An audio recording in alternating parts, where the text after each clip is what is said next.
I love to be dancing, to be on stage, to be sharing. And many things. I mean, life is super rich. There's many things to be happy about. The little fleeting moments. You know, the moments when you feel, oh, I'm happy, or this is it. And you don't really know what it is, but you can catch those little moments almost. And I feel they can express to everything. Hello, my name is Eline Perez and you're listening to Are You an Artist? Today's episode is with Cassandre Cantillon, who speaks about dancing on stage, creating discipline, but also the body and the mirror. A beautiful episode with a fantastic dancer and inspiring woman, Cassandre Cantillon. Here we go. Are you ready? Yeah, I'm good. Cool. So I always start each episode by reading out a letter written to the guest. Mm-hmm. So it's like a bit of a love declaration. Why do I want to interview them? So I'm gonna blush. You also have the sun. So Yeah. Dear Cassandre, first I need to tell you that I really enjoy seeing your improvisations on Instagram because you're such a good dancer, but also because they make me want to dance. So it's a bit of a motivation tool. When I met you and the last time I saw you, you were training in parts, the prestigious school created by Anne-Theresa de Keersmaker, who is my favorite choreographer. I never managed to even make it to the second round of the auditions. I even tried, the cycle after. And they say no. So, okay. But what I did manage, though, is to observe your classes for a week as part of my work placement. I was so inspired by you all dancers, so unique and strong. So I met you there and was touched by your kindness, openness, and honesty. In our conversations, I remember you sharing your desire to become a dancer for Rosas Dance company.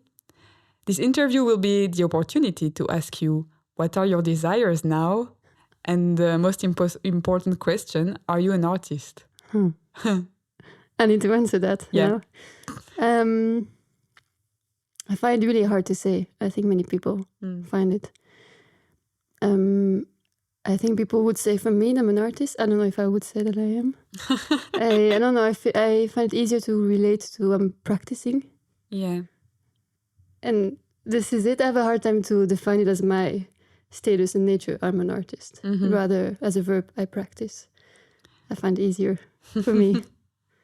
And so how was your transition from the end of the school and what did you do after when you finished the training? It was a hard one because it was with COVID. So I finished July 2019 and then in March was COVID already. So it was a bit of a rocky start into freelance life. I had the opportunity to work with Rosas directly after. That was that's great. what I guessed, but I wasn't sure. Yeah, we were doing Bartók, which is a very old piece. It's a quartet for 4 women. And we had, I think, a month of rehearsal. And then we went on tour for a couple of weeks. Wow. Yeah, and then I remember we went to Moscow in end of January 2020 and came back and COVID happened. So it was really strange. But yeah, it was, I think, a great opportunity to start directly with something like this. And then, there was COVID, which was like a black hole for a year, but we tried to do drumming also with Rosas. Wow. So you did learn drumming and yeah. I mean, you did learn it at school, in of school, course, but afterwards with the company, but it was super difficult to organize. It was a whole mess. We were 2 casts. I think on the 6 weeks of rehearsal, we rehearsed for 2 weeks because we were all the time in confinement because there was someone sick. It was like a really, I think it was a try at continuing to work despite the COVID. So, I had that. And then after that, I had a long break, actually. Okay. It took me some time to understand and find work. And then, which is the moment I started to improvise, actually, a lot. Okay. And I went to the studio. And because we were supposed to go on tour with drumming for like 5 months or something. And everything got cancelled.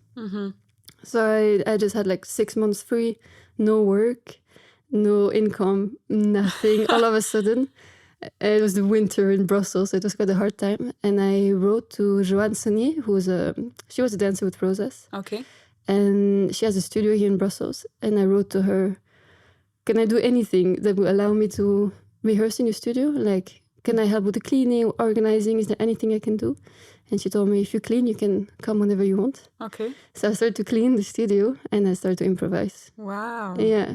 And I was like, I need a project. I need something to keep me alive during this period, which was quite tricky, I think, for many people. Yeah. Finishing school, going into already freelance life, which is quite hard. Yeah. But then there's no work. You don't know whether you're going to be able to work again, and there's no money. So it was a bit of a stressful time.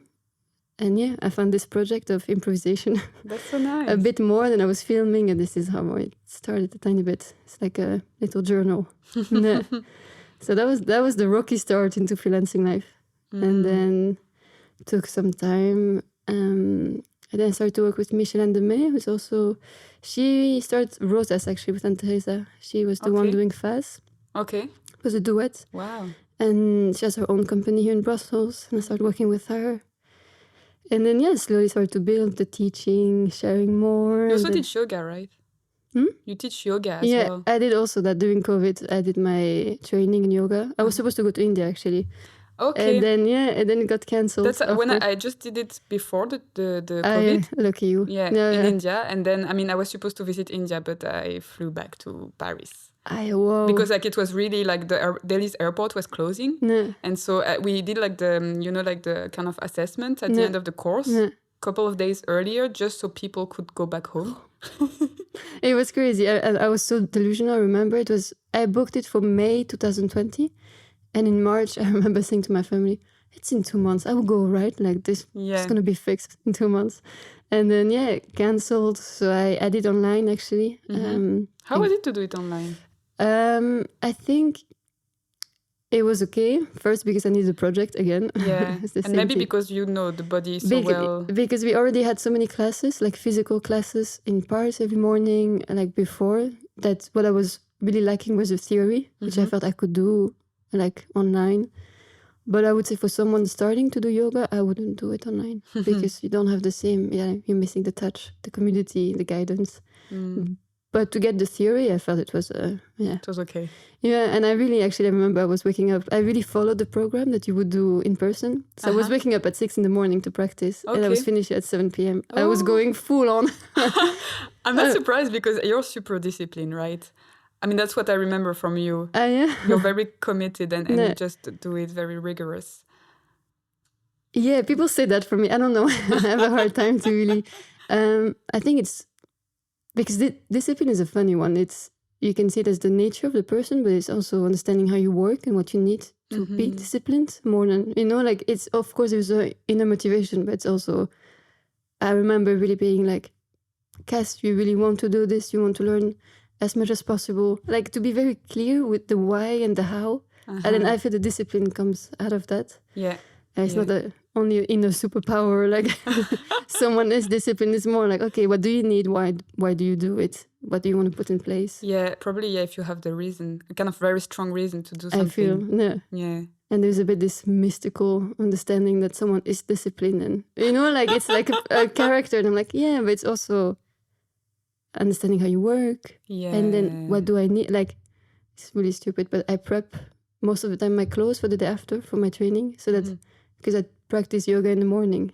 But if my clothes are already ready, I find it so much easier because I just roll out of bed, put my clothes, and make my tea, and then I'm ready.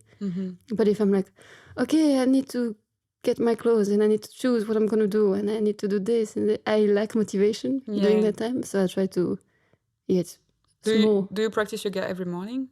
Most mornings, yes. Okay. No, for me it's a good pace.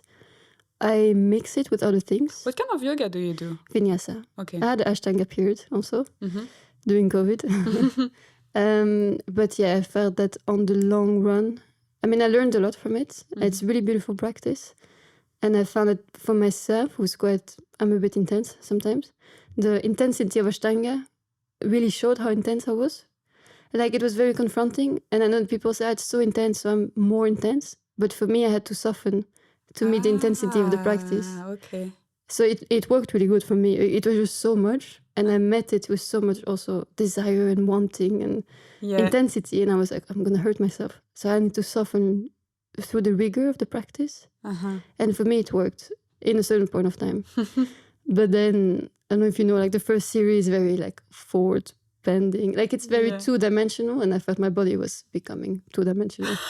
So okay, Front and and back. yeah, front and back. And then only the second series, like more opening and twisting. But yeah, I felt I needed more diversity. But it's a beautiful practice. Sometimes I go back to my teacher. So, yeah. And what are your desires now? I just came back from a very busy year now, and I have a bit of time off, which is the time to assess. I want to go a bit deeper into my own practice because I've been improvising, researching for a long time, and I used to be scared of improvisation actually. So do you know why? I remember like younger, I was like, please give me set material. I don't want to improvise. I find it super scary. And to be seen improvising was the scariest thing ever. I couldn't see myself on the video. And now I post videos, but it was really as a tool to let go of that understanding. But I want to go a bit deeper into it now. So theory, I don't know, go more, develop. And then into my own training. Yeah, a bit more of an inner time now for 2 months. Yeah. And then I continue performing. I enjoy being on stage a lot, so I want to make it happen. And what's your first creative memory? Teaching dance and making little choreographies on my little brother. Seriously? Yeah. How old were you? I don't know. He was born 4 years later than me, so... That is so funny because my brother is the same and I do remember teaching him dance. I was organizing big choreographies also on my cousins. I remember on all of those like hip-hop songs from beginning 2000s. Oh, wow. Or on Tchaikovsky, it was like one of the other. So that. Dancing around and creating dance on my brother. I remember teaching him how to dance. Like you enter that door and then you do this and you go to the side. Like, I don't know, just organizing movement. Yeah. Oh, that's so sweet. I think that would be my first memory, I would say. And what did you want to do as a kid? Did you always want to dance? I always wanted to dance, yeah.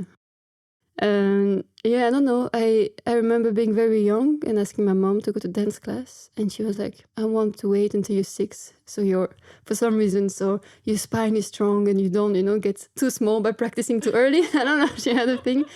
And yes, at 6, I went to my first dance class. And then at 8, I went to see the Nutcracker in Brussels. Okay. And I remember saying to my dad at the time, like, I want to be performing this and I want to be performing on that stage. Wow. Voila, that was it. Huh. And until then, it was always very clear. I don't know, it's more like, it's very cheesy, but sometimes I feel it chose me more than it chose it. Like, it's a bit like, Yeah, it you was can't that. explain why. Yeah, it was just that. So, it was always quite clear, actually. And so, do you create a lot of stuff now, or did you, like the last year? I'm trying to build my first piece. Okay. So we just finished a research period now for 3 weeks. So what is it? Like how many dancers? And it's 3 dancers with me included. Okay. Some in and out. And I'm trying. It's a trio, which it's already a lot of people for first project. Yeah. Requires time to get the subsidies, get the residencies out of production. But I'm trying. And then now we had the research, and I will try to get the creation going for next year, 2025. So that's the plan. Do you can you tell what kind of feeling was driving this willingness to create this piece? Or first, it came from a partnership with someone, with a friend of mine who is more into scenography. And we started to talk, and then there was some subject, and they started to arise from it. And then in the end, she left the project, but I kept on going with it. And now we're diving into plants and the vegetable world and biology, which is a whole new realm. And we are studying the garden, how it works, how plants work, how they communicate, how, what are their agency, all of the ways in which they are very active. And I think that sometimes we find, or we see from the outside, that plants are very passive and almost like as a decoration. And actually there's so much happening. So we're studying that and we're taking principles, ideas from it to create. That's the plan at the moment. Nice. Yeah. And how do ideas come to you? It's a good question. Often in the shower, for some reason. I think a lot of people say And then that. you just have lots of showers No. to have lots of ideas. No, I often it's in the moment when I relax that it comes, and I'm not so good at that. So I need to practice that a bit more. But yeah, usually it's when you go on a walk, it's when you talk with someone, it's when you get lost a tiny bit in time that things start to come. And then the commitment to the research, I find, the creating time for it. I remember with improvisation, like when I started to go during COVID in the studio and practice, I would write about every single improvisation I would do. Oh. I would really write, okay, this happened. I was working with that tool. What did emerge? When I see the video, what do I see? What do I not see? This and this. And I would really like take a lot of time to study everything I was doing. And then ideas also emerge. Mm-hmm. So I feel it's, for me, either in the very relaxing, opening time, or also in the really diving into it and committing to a task. But being very focused on, now I'm only really doing this full on. So I feel it's both ways. Yeah. And do you prefer to work on your own or with people? I can be a bit of a lonely worker kind of person. Like like in the studio, I love to work alone. But then I have to say, it's by working with people that I really challenge myself. Okay. So again, it's a mix of both, and it's also time. I feel like often I need time on my own to really understand, work, try, digest, and then I take that and I go with people, and then I confront that with a group. Whether what I see in someone can emerge what I see with what I'm trying to do. If I share that with someone, what's happening in their bodies, like it's more of a 2-time thing. Like first on my own and then with people. Are you still in touch with the people from Parts? A few of them, but not the whole class. Of course. I mean, how many were you again? 46, I think, for 3 years. Yeah, the generation. Yeah. No, not with everyone. I mean, also a few people left Brussels. But I see a few of them. I still work with a few of them also. Nice. Yeah. So you know their body better, I guess. I mean... I don't know if it's their bodies that I know better, but their ways of working. I think we're used to each other. It's a funny thing. I think when you're in a school like this for 3 years every day, also in Parts it's a bit special because there's no one above or under you in terms of like the years. I never thought about that. It's one generation that stays for 3 years. So you're really in a small bubble. For 3 years. Yeah, and you get really accustomed to each other. I don't know, like... for me, I always say, like, I don't know whether we're friends or not, but I know that we're really good at being together. Like, around each other, you just know this person functions like this person tends to do like this or that. So I feel that working together, we have similar tools, and also we're really used to each other in that way. Like, we can communicate together pretty well, I feel personally. So how was it to kind of be with these people for so long and then suddenly be on your own? Was it difficult or was it a bit of a relief as well? I think I was a bit a special case in the sense that I'm the only one from Brussels that stayed in Parts. So I have my family and my friends here from high school, primary school, my family. Like, so I was always a bit in and out. Like, I think for many people who come to Parts, they are so far away from home, so far away from family. Like, their whole world really changes. And I think for them, they must have a very different experience than what I did, which was I have my family. I was very, very lucky in that sense. And then I also felt I had one foot in and then one foot out a tiny bit. You know, like I would be in that bubble during the day and then I would come back and I was living with my family. You know, like it was really this mix. So I felt that when Parts finished, to be honest, I don't fully remember. I really remember the transition after doing Bartók and into COVID.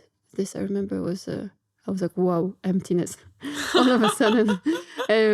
Because from parts I went into working with Rosas directly, so there was a bit of a continuation somehow. Yes. And then after that, it was a bit of a empty. Yeah. And what's your favorite part of any creative process? I think the moments where I feel I struggle and it opens. I don't know how to, the moments that you feel like, oh, there's a knot. I'm not sure it's this and I'm not sure it's that. Whether you're with a group or on your own, and then suddenly you find not the answer, but you find like a quarter of the answer or like a little something that can help. And then I'm like, wow, okay, there.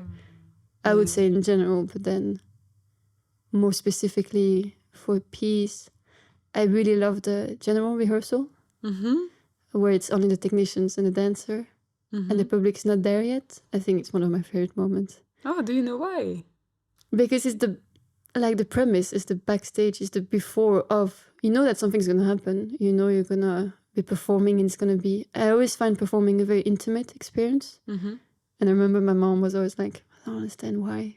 Like, you're so public in that moment. Yes. And for me, it's always like one of the most intimate experiences you can have with yourself. That's interesting. Yeah. I feel like also, I felt sometimes when I was on stage, like I felt at home. And it was the only moment. And I'm like, why do I feel at home when I'm in front of all these people? Yeah. It's so strange. I feel, for me, I realize it's because I connect to myself in a deeper way. But I also allow myself more freedom.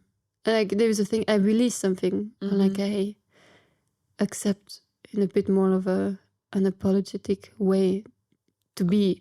I don't know, there's something there. And I feel it's super intimate. I got lost. But the moment before, I just love it. Because you know something is going to happen, but you're still in the before. I love to walk in the audience. I always sit in the audience to see how the stage is perceived when I perform. Okay. So I also understand how much I give, perspectives. And I don't know. I find it, maybe it's also this idea of ritual, of preparing for something I really love. So, nah. And when do you know when a creation is finished? Well, I don't know. I have no idea. You will experiment this with your first piece. Yeah, I will experiment. I've always been guided in process. Like, I've done also a lot of repertory work, I have to say. So the piece is already done. It's just learning it. I mean, there's always a bit of redoing and rewriting, but... And now that you do more improvisation work, how is it to go back to learning set material? I love it because I love the challenge of the accuracy of it. I love precision. And I'm super precise Rosas repertoire and this kind Rosas of work. was also, I don't work with them anymore, but Rosa, like, her work is very precise for sure. It's very nerdy. I love that, I have to say. And with Michèle Anne also was very precise. We got to rewrite a lot more. I'm improvising a lot in that piece, actually, which I find really nice. It's super challenging to improvise on stage also, I find. Because that day you're a bit moody, that day you're a bit this, that day can't connect yourself fully. And then what do you do when you're a bit moody? For that piece, it's actually good because I'm dancing a very dramatic character. Okay. And she's a bit of a moody. Like, she's a bit like, no, I'm on my own. And she has those dramatic solos. And I feel it helps. If I'm moody and a bit sad, it helps that character. But I find it hard sometimes to improvise when I'm very, very happy. And I'm super overwhelmed with happiness because I feel I just don't want to connect to that depth in myself a bit, like I don't want to go that deep again. I just feel a bit I just want to jump all around. A tiny bit, yeah. And then, I don't know, I'm trying different things. I find that meditation is really helpful for me. And I use it before improvisation. And also telling yourself stories. Like, if you're dancing a specific character that has a specific color, also it's like you have to put yourself in that character's world. So, I don't know, talking to myself, I'm like, this is happening for you now, and you're going through this, and like setting the tone a tiny bit. But it requires a lot of work. It's a more of a risky one, and then I feel every time you enter on stage, it's like, Advent Kipura, it's a bit like, let's see what happens. Hopefully it's good. Wow. And do you have any favorite choreographer, dancer, or like teacher? I have to say my friends are my favorite teachers. Yeah, I'm lucky to have Like your beautiful dance friends or your friends' friends? my dance friends. I would like in terms of dance. Yeah, my dance friends are who are my friends, but yeah, they're dancing also, and yeah, I learned a lot from them always. And Do you learn from them by watching them, or they tell you some watching them, things? discussing with them, dancing with them physically, sharing the space, sharing the studio, which for me was really hard before. I used to have a really hard time to share the studio. Okay. Because I find it hard to be seen in a vulnerable space of trying, of learning. It's not easy, and I think in dance education it's not always proposed, like it's not always trained or discussed so much. And for me, it took me a lot of time after school to be comfortable improvising in front of people. Mm-hmm. It's not that easy, I find, for me personally. So that in parts, I don't know if you were there when he was teaching, but I learned a lot from Salva Sanchez. I'm not sure. I remember a very good teacher, but was it him? I can't remember so well. Maybe it was him. He was a really good improvisation teacher. Yeah. I think, to be honest, I think I discovered improvisation through this just was observing. He teaching like perfect movement? And no. So maybe it's not him. No, he's great. I don't think he's teaching anymore, but I learned a lot from him. And every time I should write him to tell him that. But I like a lot of the tools that he shared with us during that time. I took it with me. It's super helpful. And yeah, choreographers. I mean, I work with really great people like Michèle Anne, like I said. I'm working with Anton Lachky at the moment, and he's so different. Like his physicality is so different from mine, but he's just so generous and so kind, and he made me believe that I could be stronger than what I think. And that's, I don't know, the best thing you can ask from meeting and working with people. So yeah. And what do you like the most in your work? You mean in being a dancer, or? Yeah, it can be that, or also it can be teaching, or... I love the mix. I think it's something that I really enjoy. Being able to work as a performer, creating and teaching. I really like that I can go from one side to the other, because they also connect to each other. Yeah. But there are like different ways to be in relation with the work and with people. At the moment, I have to say I get a lot from the teaching. I find it super... Yeah, it's such a generous space. Like, you get so much as a teacher if you manage to really connect with your students. It's like a wave of everything. I don't really know how to explain. It's just like, it's very, very strong. Do you only teach dancers? No. I also... it's mostly dancers, but also all levels, workshops, a bit more like movement for everyone type of workshop. I teach yoga also, and that's not dancers.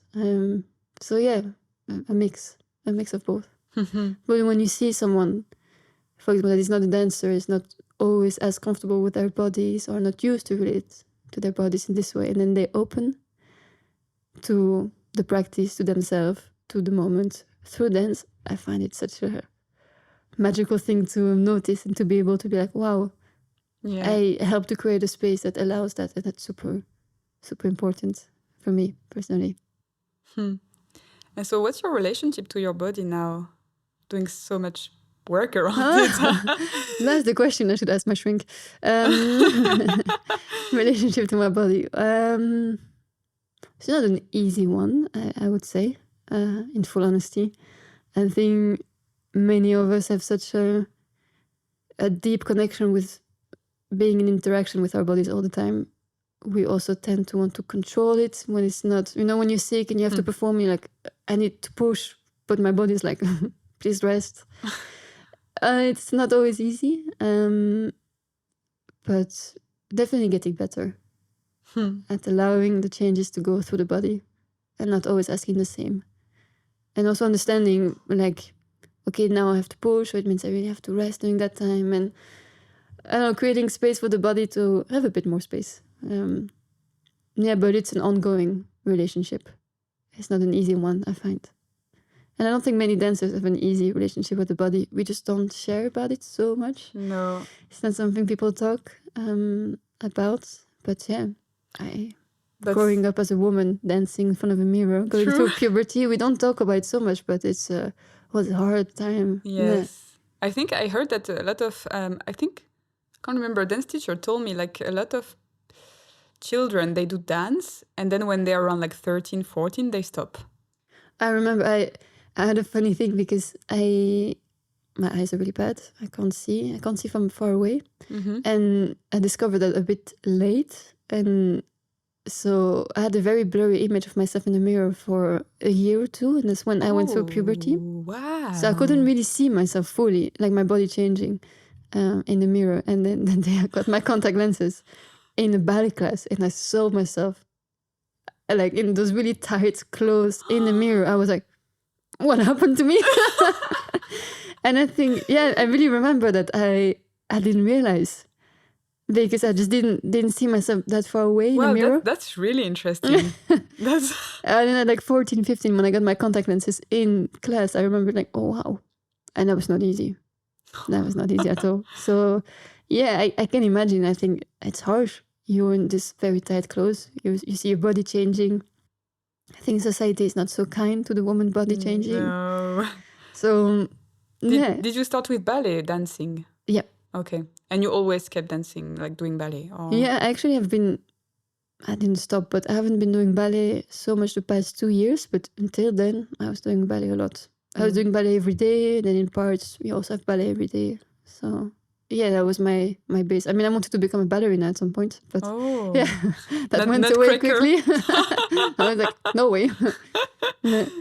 When did you start thinking no way? I think it's when there was a bit this moment, I think around 14, where it was like, okay, if you want to become a ballerina, you should go into like a specialized education where you do this most days, and then like you're in this arranged kind of you need to do it now kind of but like fully. And I've always done, I went to a normal school during the day and I was doing dance class in the evenings. Mm-hmm. And I remember there was this discussion. There was a big school in Antwerp for ballet, and my mom was like, do we audition? Like the discussion was a bit there, and then I was like, no, I want to have a normal education. I want to have a normal life. So yeah, I just kept going to normal school, and I was doing dance classes in the evening. And now do you feel like you have a normal life? I think society tells you it's not so much of a normal life, but it's the life that I want. So it feels, I don't know if it's normal, but it feels great. Mm-hmm. Yeah.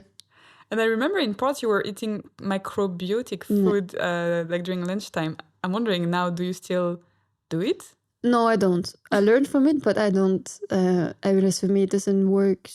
I mean, some things were really good, but also some other things were not working for me. It's very specific. It's vegan, the way it's cooked, the type of food, everything. Like for me, it didn't work on every levels. Like it healed some things, actually, I have to say. But what did it heal? I had a bit of a very interesting topic, but I had a bit of like a hard time. Like my guts were a bit too weak. Like and I was losing weight because I was not properly assimilating the food I was eating. No. And I think it's called IBS in English. Irritable bowel syndrome. Yeah. Many people have it actually. And yeah, I have to say with microbiotic, it really helped a lot. Okay. Because I wasn't able to eat gluten before, like many things I just couldn't manage in my body. Wow. And after that, now I have a full pizza and bread. Wow. Yeah, so I mean, it did work on some levels, but I failed on other things. Yeah, it didn't work for me. Also, it's quite a commitment in terms of how you cook it, how you prepare it. So, yeah, also everyday life, I can't always do that. But 5 hours preparation for your meal. But I mean, it's great. Like, it's beautiful that we had that. I feel personally. I know some people don't like it, but I mean, I was very intrigued because it was so different. Specific and I mean, and is there something you created that you're really proud of?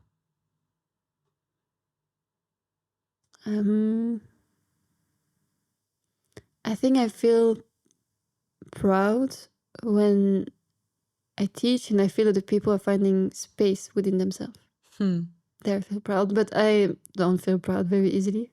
But in those moments, yeah, I do. I don't know if I feel proud, but I also feel very lucky, I think. A mix of both. And what type of artworks interest you Most? Good question. To be honest, fully honest, sometimes I have a hard time to find something that really excites me. I think we become very picky when we work in that field. I think it's a mix of not always finding... Aileen from the montage, I just spilled some tea on the table. Cassandre was super kind and told me that she was also clumsy in everyday life, even though she knows her body so well, which made me feel slightly better. Merci Cassandre. Oui, c'est bon, it's okay. After spilling all the tea, we can go back to this conversation. So you were saying that you are super picky about like artworks. I think we become picky. Yeah. I don't know. I don't have one artwork I'm like, oh, this one is my favorite that I go back to or that I keep on looking at. But then I get excited by many things also. And then I was thinking while I was cleaning the tea. I remember one piece that I saw here in Brussels. I hope I will pronounce it well, but it was from El Conde de Torre Eiffel. They're a company, I think, based in Spain somewhere. It was a bit this physical theater kind of company. And I forgot the name of the piece, but it was like Black Mirror, but on stage. And it took me, I think, 3 days to recover from the piece. Oh, wow. I just remember feeling so awkward about life, but I loved it because it was really... So intense. But it was really thought-provoking without trying to be provoking. Okay. And this I really love. It was not, hey, look at us, we are doing contemporary work and we are provoking. I just don't manage to connect to that, but they really made me feel something. And it was not through, hey, look at me, you should be shocked by what I'm doing. It's really, the work was really intense. Kind of really subtle in a way. Yeah, and I really love it. But then, yeah, I don't know. There's many things that I'm intrigued by and I love watching. And then also I don't have any specific one that I'm like, this one. This is the one. No. But there is so much happening in Brussels, right? Like there are so many performances. Shall I move to Brussels? I'm from Brussels, and I have to say I love Brussels for what it offers. Because I think it's a big city, like it's a capital, but it's still like human size, kind of. Yeah. You can still talk to your neighbor or to the person in the bakery, or you can still have contact. And there is so many things happening. But I also love London, I have to say. And I know you live in London. Have you been there? Yeah, because my partner is British. So I didn't know that. Do you know I know so few British people? I mean, I was editing one recording that will be published before Catriel. And because he was saying how he lives in Paris, how he's really annoyed by French people. And then I was saying like, okay, what do you think about British people? And he was like, I don't know any British people. They are all hiding. Yeah. So I feel sorry. It's going to be really bad, but I feel they're so loud. You can't miss them. But maybe they're all loud in Brussels then. I don't know if there are many British people in Brussels, actually. There are really not many in Paris. We were saying that there are more Americans than British people. But yeah, I do love London a lot. But let's see. Brussels is great, I think, as a base for contemporary dancers. Yes. There is a lot. It's really easy to travel from Brussels. Yeah, I just miss a bit nature, but for the moment, I feel like it's close to Switzerland, France, not far from Italy, Germany, Germany, Holland. So you take the train 2 hours, you're in London. Like you can move quite easily everywhere. And I think, as a freelancer, it's good. It's a good thing. Yeah. And so, as a human being, what is your strength? Oh my God. I don't know if I can answer that question. I don't know my strength. I think I need to think about it. I don't know. Yeah, you can have. And maybe I will come back to it. I find it really hard to say. You said discipline. I think many people see that. Maybe it's more kind of also rigorous in the way that you do it fully when you do something? I think I'm just super picky. Well, maybe that's your strength. Yeah, I don't know. I'm a bit obsessed with details. Tiny bit. But yeah. maybe that's a strength also, because then you're, Yeah, it's not, sometimes I need to see the big picture. And I have a bit this, like some people see the big picture first and then they can go into details. I'm the opposite. I enter through the details and then it takes me time to see the big picture. Okay. Sometimes I'm a bit too intensely into everything. But my strength,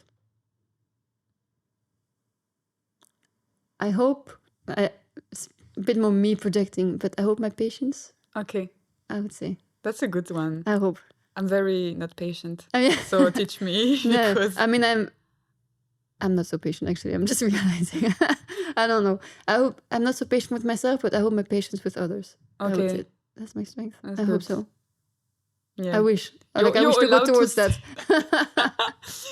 And is there anything you would like to be better at? Patience towards myself. So then you can be really patient. Yeah. No, I would like to be softer with myself a tiny bit. Uh-huh. That's good. Yeah. Yeah. I'm not so good at resting. Yeah, that would be good. And is there anything that scares you? It's in the same realm, but emptiness a tiny bit. Ooh. Yeah. Which I think is shared by many people, but yeah, emptiness. And as a freelancer, you have periods of emptiness and you need to learn how to deal with it. And yeah, it's not easy, I would say. What's your strongest desire in life?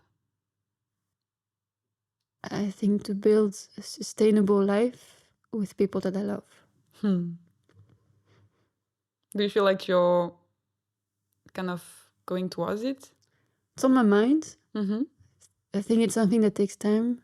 You need to be patient. But you need to be smart on how you, already placing things slowly. I want to keep on moving and dancing until, I don't know, I hope, like, till the day I die, like, hopefully, like, in the sense that I just want to be able to keep on expressing through movement for a long time. So that already needs, thoughts and care. And then, yeah, have a bit more sustainable relationship to the world. And have community around me. Yeah. And how do you feel when you dance? Depends on the days. Depends on the context. Well, many things. It can go from feeling very at peace, feeling very at home, like we said on stage, feeling very free, to what the fuck am I doing? Why am I so bad? Why am I doing this? I feel shit compared to others. Like, there's so many things that can happen. Wow. Yeah, but definitely, you're surprised that I'm saying this, no? No, but I mean, every time you say something, and then I'm like, yeah, I'm not the only one. No. Maybe that's why I did this podcast, is just to not feel the only one. No, it's true that often I feel once you open up on those subjects, everyone's like, me too. It's shared by so many people. And I think especially when it's like good dancers saying stuff like this, that I'm like, okay. Like, yeah, everybody's like this. I carry the same doubt in me now than 10 years ago, hopefully a tiny bit less, because I work on them, but... Yeah, it's being a human, I guess. Yeah, like, I don't know, it's you work on them, you try to find a bit more balance, but in the end you have also bad days. It's normal. There are moments that you're feeling challenged, but it's a good thing, like... Yeah. It's also a good thing, I think, sometimes to go through those thoughts, because it means you're putting yourself in a bit of a harder situation outside of a comfort zone, but then hopefully you can find a better answer through that. Yeah. So they're also parts of the journey. They're not comfortable. They're not nice. They're We don't very like them. uncomfortable. We don't like them so much, but they are useful. Yeah. And do you want to be liked or approved, and by who? I think we all have a part of ourselves that want to be liked. I think especially in this social media age. Like me. Yeah, like everyone, I think there's a part of us. I wouldn't say it's on, like, how do you say, like, the front of my mind. I'm not like, I'm going to do this to be liked or approved. But yeah, I think it's somewhere deep. It's there for sure. I think that being like saying no, being not disturbing, but having your own voice and sometimes not pleasing everyone is also not the most comfortable position for women. Like it's not something that is really offered always or like approved. Yeah. So yeah, definitely I struggle with that question for sure. So yeah. And is there anyone who inspires you? People around me, my friends. As I said, yeah, my friends very much. I have many beautiful people around me that I find very inspiring. Strong women, strong men also. Like, no, just very generous people and honest people that are practicing and researching. So yeah. And anyone who annoys you? Myself sometimes. Yeah. No. When I can't let go of things, when I'm being, you said my strength, maybe the precision and everything, but sometimes it's also tilts to the other way. Yeah. When I'm too much of a perfectionist, I'm just like, fucking hell, Cass. Like, you need to find yourself out of this. But yeah, in more general, outside of this, I think like many people have a hard time with injustice and people that don't show respect have a hard time. So yeah, those people, whoever they are. Yeah. And if you were an animal, what would you be? So, got many answers. I've played that game with many people. My brother said to me once, and I always remember we were on holidays, and he said, "You're a dolphin because..." Ah, yeah. Yeah. He said something like, "You're smart, but you laugh at very stupid jokes." And I was like, okay, I don't know how to take this. Wait, do dolphins do that? It was his own understanding of a dolphin. I was like, okay. I think it's a bit the goofy aspect. Yes. I think sometimes my brother is studying chemistry, very scientific. Okay. So I think sometimes my way of thinking is a bit like hippy-dippy bullshit. So yeah, my brother said dolphin. I don't know. What would you say?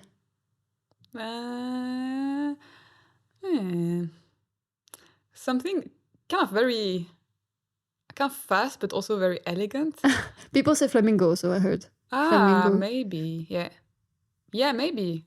I don't know very much about flamingo, so... They're just the body proportions. Yes. I don't know, flamingo. I don't know. I would like to think I can be like a cat or something like this. Yeah. That family. But I feel you're very animal-like, so you could... Yeah. And a bit maybe chameleon, because you could change. I feel like I look like a turtle, a tiny bit. Okay. My face. Yeah. And you're wearing green, so... Yeah, sure. Sorted. Yeah, well, she's a turtle. And what's your favorite color? Orange. Okay. Orange and yellow. Like the sun. Yeah. And Halloween. The sunrise. No. Sunrise and sunset. What makes you happy? Sunrise and sunset. That's why you live in Brussels? Yeah, you don't really see them much. Well, yeah, that's why I'm like, I miss nature. What makes me happy? Again, friends, family, people you love around you. For sure. The small things in life. I love to drink my coffee and read my book. I love to be dancing, to be on stage, to be sharing. Many things. I mean, life is super rich. There's many things to be happy about. Yeah, the little fleeting moments. You know, the moments when you feel, oh, I'm happy, or this is it. And you don't really know what it is, but you can catch those little moments almost. And I feel they can express through everything. They can express through like doing the dishes with a nice music and your partner, and you feel very happy to be doing this very boring task together, and then dancing on stage, you feel it, or being with people, sharing, teaching. Like there's so many ways. Or you're watching the sunset and you're like, wow, this is it. You don't really know what it is, but you just feel happy in those moments. Sweet. So I would say that. Do you feel like you know yourself very well? I would say layers. My answer would be layers. I would say the first few layers I start to know a bit more, but then there's a lot to be discovered still. So it's like an onion. I feel I'm peeling the onion. And hopefully, I don't know, like, I remember I heard this on a podcast, I think. Someone saying that the purpose of life is to slowly understand the tools, that if you had to do life again, you would do it better. And I like that, and I felt that, like starting to understand about yourself and building the tools to understand yourself and your relationship to life. I don't know, I find a nice way to go with it. Yeah, that's nice. Yeah. Oh, wow. Podcast. So inspired now. If you could meet your 15 years old self and say something, would you say something, and what? For sure, I would say something. I would say, don't worry. Don't be too harsh on yourself, but keep on going. It's going to be okay in the end. And I think I would say that to me now and to my 15-year-old self. And to the future self. And to the future. Like, just stay calm. It's going to be okay. But keep on doing what you do. Yeah. And do you have any coming project for the future? I don't know when. This will probably be published in like end of April or something like this. Eline from the montage. So yes, this episode, as you noticed, was published earlier as I had many recordings ready to go. You're welcome. Then I will be touring. I'm touring now a tiny bit for Michèle Anne De Mey, and then normally with Anton Lachky company also. Where are you touring? Now we go to France next week. Okay. Which is January. So that's it's already in the past. Done. But we go again to France, actually. We go to Sénar. I'm not sure where it is. I think it's outside of Paris, but I'm not sure. I need to look into it. With the Anton Lachky company, we stay in Belgium at the moment. Dates are being, the tour is being built. And I don't know if I can release it, but normally we go to Italy to do a retreat with Ferus Animi Terra Nova, which is a movement collective I'm very inspired by. And we're building a retreat in Italy, in Como. When? The first 2 weeks of June. Woo! I think it's going to be amazing. I think so too. Yeah. So normally, if all is good, it's happening. Nice. Yeah. Wow. So yeah, those are my plans. Any teaching in London?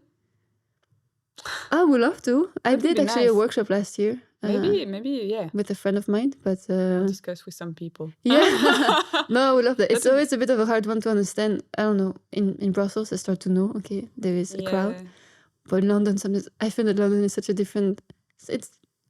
England is an island, and you have to recognize it. It's like another bubble. Yeah, and I've been very bad at connecting, so I will try to do it more. No, but it's really an island. And actually, I was teaching a workshop last year with a friend of mine, Amankwaa. We were co-teaching together, and we booked the smallest studio ever because we thought there would be no one. And actually, got fully booked super quickly, and the space was too small. And we're just oh, fuck. It's so hard to assess. Yeah. So yeah, I would love that because I love London. And anything you would like to learn to do? Now my plan is to learn jiu-jitsu. I would like to learn how to do stunts. It's a bit my goal at the moment. How to what? Do stunts. So what's that? It's on movie sets. It's cascadeur in French. Oh yes, stunts, of course. Yeah. So yeah, that's a bit my goal for the next 2 years, finding time and a place and money to do that. The holy grail. So yeah, I would love to learn. I don't know, it's another way to work with the body. As I said, I love the backstage of something. So to be on a movie set is again the backstage of something. And I work as an extra for movies. Ah yeah? Yeah. Oh, well, maybe you can tell me because I'm looking for some places, and I know in London there is a lot. In London there are so many. In Brussels, really not the place for it, but Paris, London a bit more. But maybe yeah, it's interesting. Because I don't watch movies very much, but it's a whole world. It's so different, no? It's like a whole such a creative team as well. I was like, I never thought about that you actually have to have like a lot of makeup artists and like people like stylists and you're like, wow. It's also I just love to see the craft. Yeah, you see people being really good at what they do. Exactly. Yeah. And coming together to offer a very qualitative experience to other people. I just find this very exciting. So yeah, stunts. So did you have? I think you had acting classes. in parts, yes, we did. Love to do that. Not my thing. Not your thing. Not Why? my thing. I find it very scary, actually. Aha. I find it very scary. I don't know how people can do that. How they can sustain the emotional swings that they have to go through. I don't manage to brush it off. But like maybe some people can go through those phases and go very deep into being very angry, very this, very that. I just don't manage to leave it at the door. I don't, it stays in my body. I don't manage to put it out. I don't, probably I would be the same. I'm too sensitive. So for me, it's too intense. I'm just like, it's not for me. Like, but I appreciate a lot the work. Like when I see people going through that and being able to, manage those kind of things, I'm just like, wow, I'm very impressed. I appreciate it a lot, but not for me. And any last recommendation of book, film, piece, whatever? I read a year ago and I really loved On Connection by Kae Tempest. I think it's a very nice one when you're busy with the creative process. Wow, it's there on the shelf. I can go after and pick it up. But it's I think it's called On Ways of Being.